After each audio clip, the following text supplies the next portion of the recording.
Good morning, everyone. Are we ready? Yeah. Good morning. I'm Daryl Steinberg. I'm the mayor of the great city of Sacramento. I'm joined here by Aaron Johansson, who is the leader of Hope Cooperative, who has helped, not just helped, but led this effort with the city of Sacramento. Nick Goling, who is helping lead our city's Department of Community Response, which was the 2020 city agency that we developed to provide an alternative response other than police officers to respond to homelessness and other urgent issues in our community.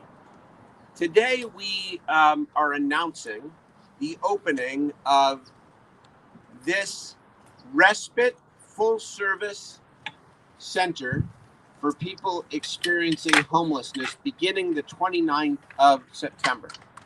Let me tell you what this is not. This is not a drop-in shelter. It is a full service center that will allow up to 50 people at a time to not only come off the streets and get daily and nightly respite, but more importantly, or as importantly, to get the services, the navigation, the help that they need to end their homelessness. We need about 10 more of these facilities throughout the city and the county. And as we prove its success, as we show our neighbors, including the children's receiving home, that opening up these kinds of facilities actually make the community safer, because people then will not be out on the streets in these unending tent encampments. We will be able to grow this model in other parts of the city and the county. Now, I understand, and I'm very sympathetic to what's going on in our community. I hear every day of my mayorship the great frustration that people have about the social condition and public safety in the city of Sacramento. And no matter how big of a heart any of us have, we can't ignore the fact that homelessness, unsheltered homelessness, is not just a matter of helping people who, but for the grace of God, there go I. It's also a public safety and public health crisis in our community. And so I get the call and the cry for doing more to clean up these encampments. That's why we passed the sidewalk ordinance a month ago. But let me pause for just a second and say very clearly why today's effort is so important. Unless and until we commit to more capacity, more housing, more services, more navigation, more assertive outreach into these tent encampments, until we commit to actually offering people a place and a way out of homelessness, until we make that commitment, none of those enforcement efforts are going to actually provide the relief to the community that the community rightfully expects. That's a fact. And so, yes, we will always put the public safety first, and we will pass responsible, humane ordinances to clean our sidewalks, our business corridors, and our neighborhoods. But this is the answer, because it's that linkage. Now, we are at a very, I'm going to turn over to Aaron in a minute. I know this is not my State of the City address, so I won't go on, but when there's an opportunity, you have to take it. Absolutely. So we are at a very crucial time. No matter how one feels about this Measure O, we added something to that measure several weeks ago that says it does not go into effect until there is a full partnership agreement with the County of Sacramento. That may be the most important piece of all of the issues and the controversies surrounding homelessness. Because here's what I know after 5 years on this job, almost 6 years. When I started, we had less than 100 beds nightly in the city of Sacramento. We now have over 1,100. That's the right and humane thing to do. And again, capacity is the key to being able to say to people, you can't sleep or live here.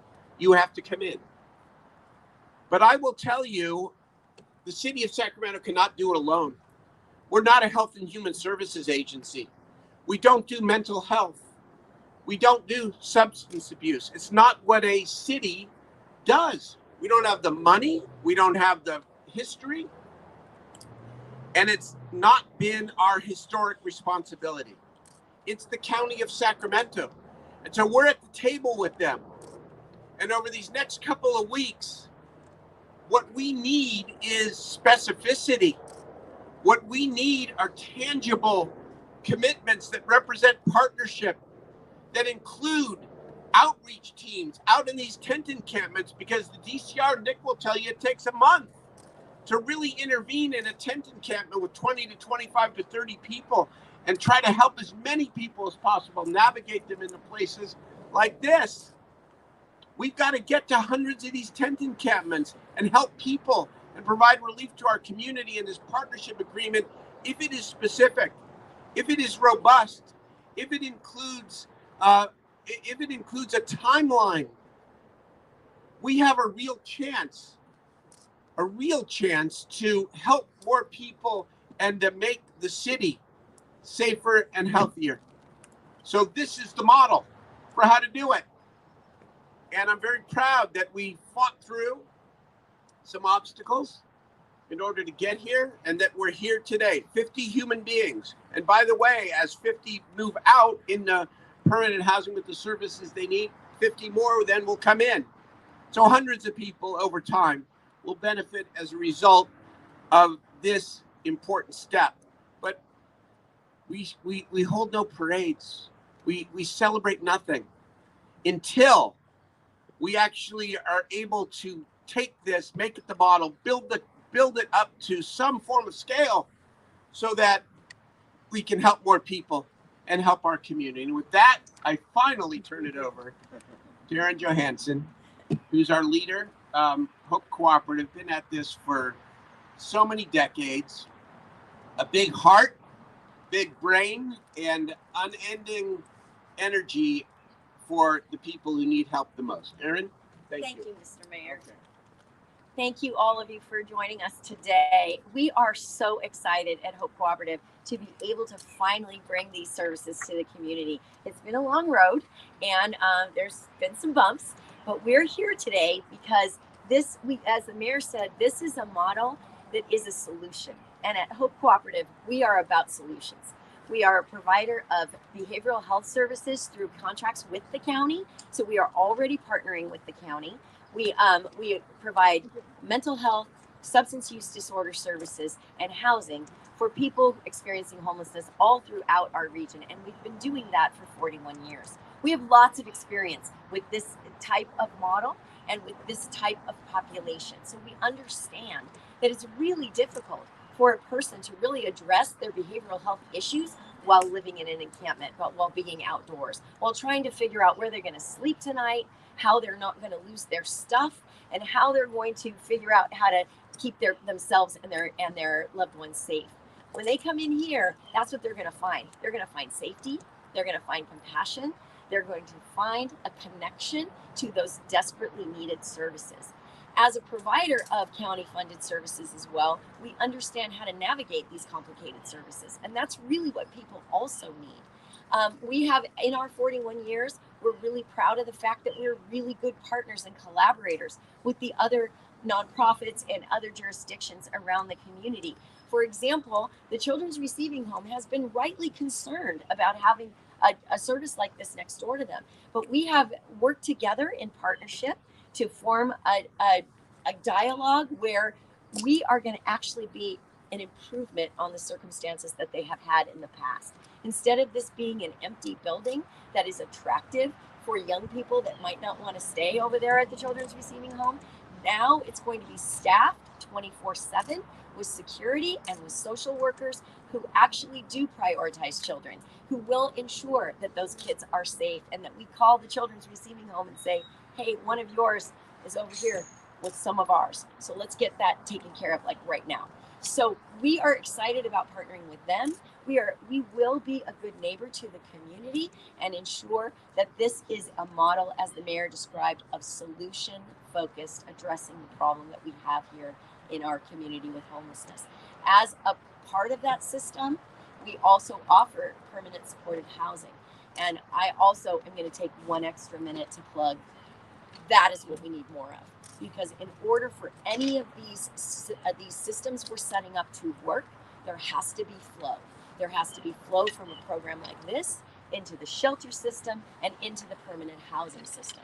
And it can't just be housing. It needs to be housing with services. There's a lot of new services coming online now from Medi-Cal called Cal AIM. You might want to investigate that because it's a very new Medi-Cal benefit for enhanced case management.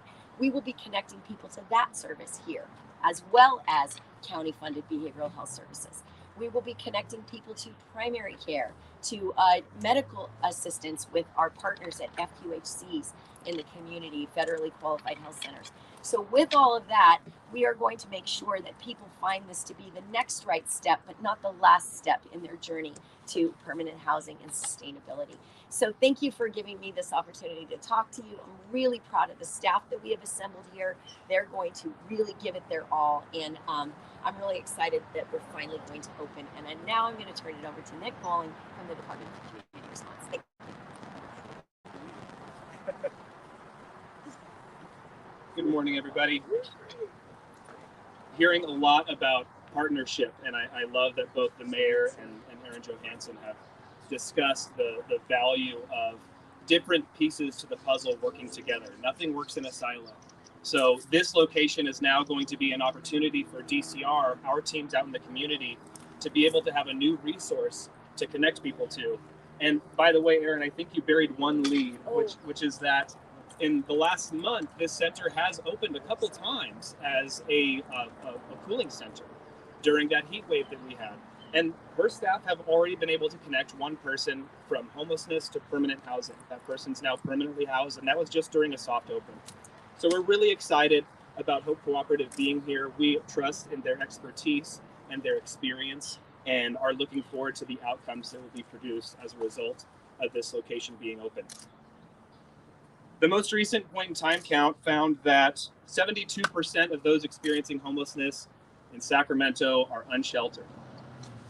The point in time count also found that 75% of those living unsheltered were within the city limits. Furthermore, over the last 6 months, through our 311 data from DCR, which is the process that we use with which to respond to the community, 27% of all of our calls have been within District 2. This is a community that needs something like this.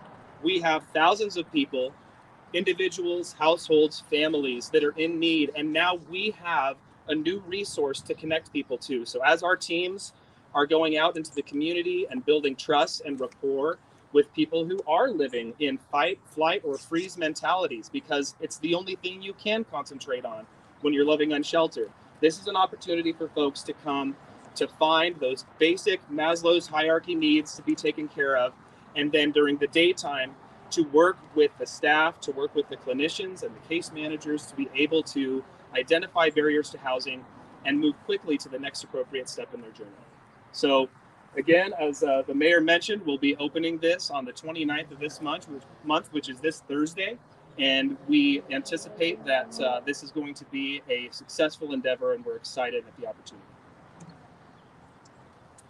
All right, we would be happy to answer questions, and I know one station's already taken a tour through, but I'm sure that we have tours. We have tours, and be happy to do it. But we'd be happy to answer questions. Yes.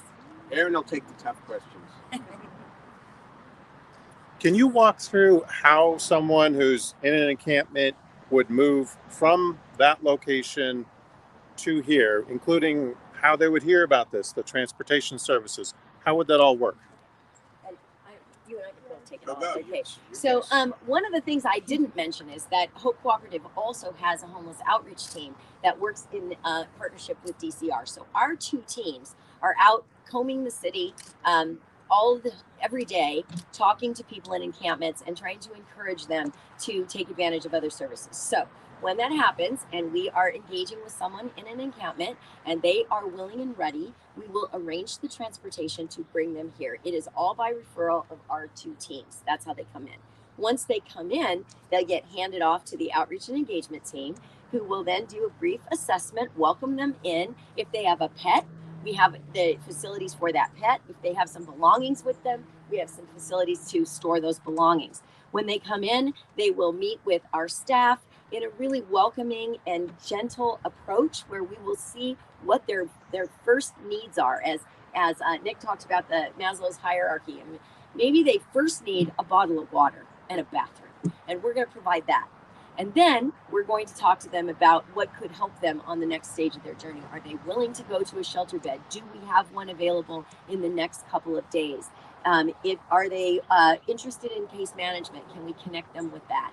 Do they have behavioral health needs? How can we help them navigate that system so that they could get those services? So they won't stay here for weeks on end like a typical shelter waiting for permanent housing. The idea is they would move from here to a shelter bed and then beyond, or a safe ground site, or some other temporary site before they would then go on to permanent housing. You want to add anything? Just one more plug for the Hope team, which is some of the opportunities that we have with these folks would avoid the shelter system entirely. That individual who moved from this location to housing just last month is an opportunity for that. So some of the other resources also provided would be that housing problem-solving type of approach, where people could theoretically be connected to family members or other types of room and board situations, other types of permanent housing directly from this location. Can I add one thing too? I just have to. Yeah, imagine a city where the city and county had multiple outreach teams working together throughout the entire city, spending whatever time was necessary in those encampments to help people out of those encampments, to have a place then to bring people, and then to have the people get the array of wraparound services and help that they need. Now, is that going to end homelessness? Is it going to save everybody? No. But if we are out there consistently on those streets, the way Hope Cooperative is, the way DCR is, the way the county can be in partnership with us, we can get into as many places as possible, and it will make a tangible and real difference. That's one of the missing pieces that we hope to remedy through this partnership agreement with the county. It's that important. Any others? Is there any restrictions that can prevent a homeless person from being able to come in here? We are not allowed to accept people who are registered sex offenders because of our location adjacent to the Children's Receiving Home. So that would be one of the obstacles, and we would be looking into that while they're still in the street. So we're not going to bring someone over here and then go, oh, sorry, you don't meet the criteria. It's very minimal barrier, but there are a couple of things that would get in the way. If a person is actively psychotic in the moment, they might be more appropriately served in our crisis respite center or a different sort of mental health crisis facility. But most people would be open and willing and welcome to come in. Others? You said it would be a short period of time that someone would stay here. So how long are we talking? And also, would this continue to serve as sort of a weather respite center in the winter and the summer? Yes. So it is a short period of time because ideally we want to find. So what happens now is that when we encounter someone who's ready to go into a shelter, even with the numbers that the mayor talked about, that we're now at 1,100 when we used to be at 100, they're still pretty full most of the time. So what happens is we're not able to meet that immediate need. So if they come here and then we arrange for shelter in 3 days when a bed opens up, then we can transfer that person. Hopefully before they go, they're already connected to case management services. So they have some service attachment as they move on to the shelter. So 3 or 4 days is kind of what we're thinking. And just to piggyback off of that, time will ultimately tell. We're going to be reviewing the data and the outcomes on a regular basis of this program and this location. But also on what Aaron had mentioned with regards to folks that might be interested in a location that isn't necessarily available yet, our teams in the streets run into this constantly. So when we have that single mom with 3 kids in District 2 that we'd like to get into the city motel program, but we have no motel space, this is a theoretical location where they could be. We're striking while the iron's hot because we have a tangible resource to offer them in that moment. Whereas without a location like this, it's, hey, just hold on, just try to hold on for 3 days. We're going to try to make something happen. This is now a tangible offering that can be provided for folks who are so desperate for those types of resources. Too many long, unending waiting lists in Sacramento. Enough already. Let's build the capacity so that we eliminate these waiting lists for people. If somebody is, the old stereotype, no one wants to come in. That's not true. Most people want help. But we tell them that in too many instances that we have nothing to offer them. We have to change that. This is part of it. Anything else? We can offer tours inside if people Let's want. offer tours. Okay. Let's do that. Come on.